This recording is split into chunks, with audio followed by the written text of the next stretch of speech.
నేను UV Ramanamurthy Raju Kannababu Yalamanchili MLA Yalamanchili నియోజకవర్గ ప్రజలందరికీ నమస్కారాలు తెలియజేసుకుంటూ నేను ఇక్కడ 15 సంవత్సరాల ఎమ్మెల్యేగా పూర్తి చేసుకున్నాం.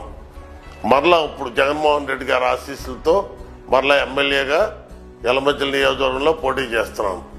ఈ 15 సంవత్సరాల్లో ఊహించినంత అభివృద్ధి యలమంచిలి నియోజకవర్గంలో జరిగింది.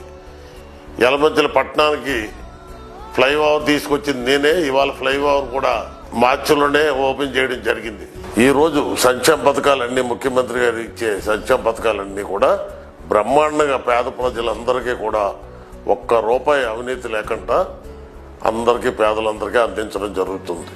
ఇవాళ అందరూ పేదలు మరలా జగన్మోహన్ రెడ్డి అధికారంలో రావాలా, మరి యలమంచిలిలో కన్నబాబు మళ్ళీ ఎమ్మెల్యేగా గెలాలని ఎన్నో కళ్ళతో ఎదురు చూస్తున్నారు. మరి పూడిమడకలో 400 కోట్ల పైచీలకు డబ్బులతో జట్టీని కూడా శాంక్షన్ చేయించాం. అది కూడా రెడీగా వర్క్ స్టార్ట్ చేయడానికి అన్ని విధాల అన్ని క్లియరెన్స్లు తీసుకుని రోడ్డు కూడా ఫార్మేషన్ కూడా స్టార్ట్ అయ్యింది, వర్క్ జరుగుతుంది.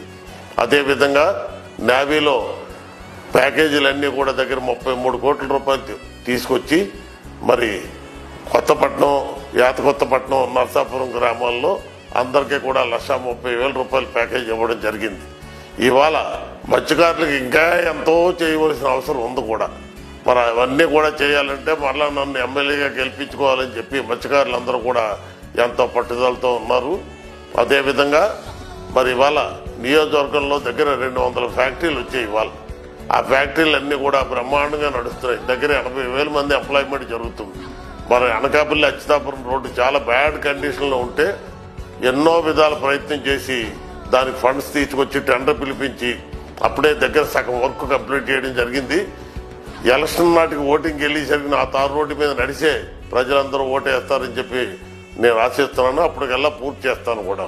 మరి రాబోయే ఎలక్షన్లో మరి జగన్మోహన్ రెడ్డి గారు అభిమానించి ఆదరించి నాకు అదేవిధంగా ఎంపీగా ముత్యాల నాయుడికి సీట్లు ఇవ్వడం జరిగింది. ఇద్దరికి కూడా ముత్యాల నాయుడు గారికి ఎంపీగా, నాకు ఎమ్మెల్యేగా కూడా ఫ్యాన్ గుర్తు మీద ఓటేసి అత్యధిక మెజారిటీతో గెలిపించాలని చెప్పి మీ అందరినీ కోరుకుంటూ సెలవు తీసుకుంటున్నాం.